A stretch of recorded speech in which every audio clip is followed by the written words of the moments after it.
కర్కాటక రాశి వారికి గ్రహస్థితి చూసినట్టయితే ముఖ్యంగా ఈ యొక్క వక్రగమనంలో ఉండేటువంటి శని యొక్క ఫలితాలు ఏ విధంగా ఉంటాయంటే ఈ యొక్క కర్కాటక రాశికి మీనంలో వక్రించినటువంటి శని తృతీయ దృష్టితోని ధనస్సుని అంటే కర్కాటకానికి అవుతుందంటే ఇది షష్ఠస్థానం అవుతుంది.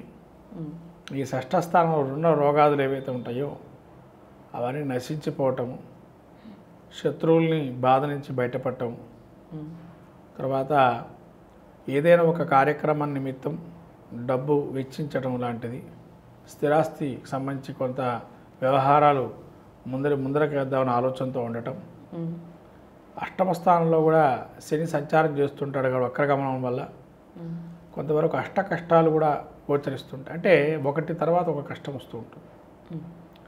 ఆయుర్దాయానికైతే ఇబ్బంది లేదు, మంచి ఆయుర్దాయం ఉంటుంది, దానికి ఎటువంటి సందేహం లేదు. ఇంకోటి ధనపరమైన చిక్కులు చికాకులు ఉంటాయి, అయినా కానీ నిలబడి ఉంటారు, బయటపడతారు. తర్వాత స్థిరాస్తి కొనుగోలు ఏదైనా చేసే అవకాశం ఉంటుంది, అయితే స్థిరాస్తిని పెంపు చేసుకుందామని ఆలోచనతో ఉంటారు, తద్వారా మంచి ఫలితాలు ఉంటాయి. వ్యాపారస్తులకి కొంత గడ్డు కాలం, ఎందుకంటే కర్కాటక రాశికి దశమస్థానం వీరికి మేషం అవుతుంది. ఈ దశమస్థానం మేషం కావటం వల్ల కొంతవరకు ఇబ్బంది అంతగా శని యోగదాయకంగా అయితే ఇవ్వడు.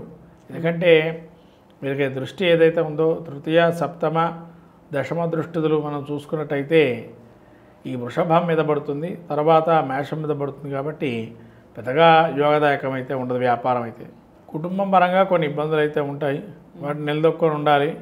అయితే తర్కం చేయకూడదు, తర్కం చేయకుండా మాట్లాడుకుంటే సమస్య పరిష్కారం జరుగుతుంది. విద్యార్థులకి చదువుకోవడం వల్ల మంచి ఫలితాలు ఉన్నాయి. 12లో గురువు ఉన్నాడు కర్కాటకానికి, అయితే శని దృష్టి పడుతుందా అంటే పడటం లేదు.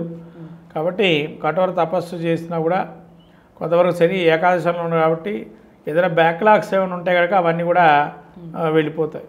ఉద్యోగస్తులకు ప్రమోషన్ అంటే కష్టం మీద వస్తుంది, ఖచ్చితంగా అయితే రావటం అయితే అవకాశాలు ఉన్నాయి. ముఖ్యంగా వీళ్ళు శని త్రయోదశి అభిషేకం చేసుకోవటము, శని త్రయోదశి రోజు శని నువ్వులు దానం చేయటము, అయితే వీళ్ళకు నువ్వులు ఏవైతే ఉంటాయో ఆ నువ్వుల్ని దీపారాధనగా ముడిగట్టేసేసి నల్ల వస్త్రంలో దీపారాధన చేయటం ప్రతినిత్యం కూడా శని ముందర కానీ లేదైనా ఏదైనా ఒక జమ్మి చెట్టు దగ్గర దీపారాధన చేయటం వల్ల మంచి ఫలితాలు ఉంటాయి.